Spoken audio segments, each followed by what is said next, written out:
Assalamualaikum warahmatullahi wabarakatuh.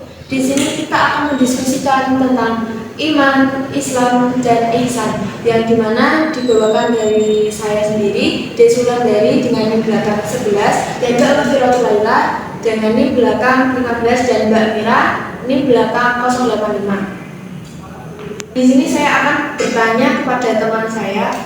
Yang pertama itu, mengapa sih iman, Islam, dan ihsan merupakan satu kesatuan yang tidak bisa dipisahkan?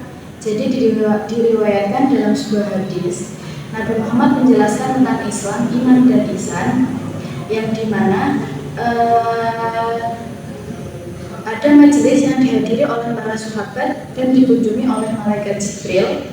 Islam, iman, dan ihsan itu tidak dapat dipisahkan karena mereka semua adalah urut yang menjadi satu kesatuan, yaitu Islam. Begitu. Nah, itu kan tidak bisa dipisahkan.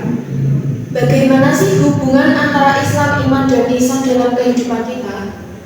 Hubungan iman, Islam, dan ihsan sering juga diibaratkan sebagai segitiga sama sisi. Yang sisi satu dan sisi lainnya berkaitan erat. Segitiga tersebut tidak akan terbentuk kalau ketiga sisinya tidak saling mengait. Jadi manusia yang bertakwa harus bisa meraih dan menyeimbangkan antara iman, Islam, dan ihsan. Nah, kan itu sudah hubungannya. Sekarang bagaimana dan apa yang akan terjadi jika seseorang mengurangi atau memisahkan salah satu dari iman, Islam, dan ihsan? Jadi barang siapa yang mengurangi atau memisahkan salah satunya, maka telah berkuranglah sebagian dari agamanya. Seperti iman, Islam, dan ihsan ini ada tingkat-tingkatannya. Sebagai contoh, orang yang imannya masih lemah, maka ia mengerjakan sholat tapi tidak khusyuk, tidak menjaga adab-adabnya, dan masih sering mengerjakan maksiat. Apakah ada resiko jika seseorang mengurangi atau memisahkan salah satu dari iman, Islam, dan ihsan itu? Iman, Islam, dan ihsan adalah satu kesatuan yang tidak bisa dipisahkan. Semuanya berjalan beriringan. Barang siapa mengurangi atau memisahkan salah satunya, maka telah berkuranglah sebagian dari agamanya. Nah, dari sekian pertanyaan yang sudah mbak-mbaknya jawab ini, apa sih manfaat mengintegrasi iman, Islam, dan ihsan dalam membentuk ihsan kamil? Jadi manfaatnya itu adalah menjadikan fondasi keimanan dalam kehidupan sehari-hari, sehingga segala tindakan dan perbuatan kita berdasarkan prinsip keimanan dari 6 rukun iman, yaitu iman kepada Allah dan seterusnya. Dan mengapa kita sebagai umat Islam harus berlaku ihsan? Kan kita sebagai umat Allah kan bisa seenaknya sendiri, kan kita kan sebagai hambanya Allah. Kenapa kita harus berbuat ihsan? Ihsan adalah puncak ibadah dan akhlak yang senantiasa menjadi target seluruh hamba Allah Subhanahu wa Ta'ala. Sebab ihsan menjadikan kita sosok yang mendapatkan kemuliaan darinya. Rukun ihsan dianalogikan sebagai atap bangunan Islam dan menempati tingkat lebih tinggi daripada rukun iman dan rukun ihsan. Terus bagaimana cara kita berlaku ihsan kepada Allah?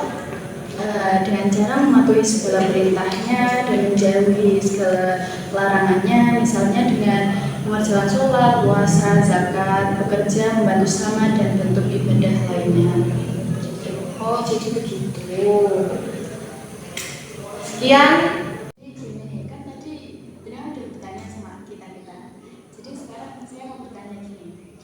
Apabila sudah mengerti apa itu Islam, iman, ihsan, akidah, syariah, akhlak, dan lain-lain yang ada di dalam agama Islam, mengapa masih ada yang beda pendapat, terkadang sampai ribut ke sesama?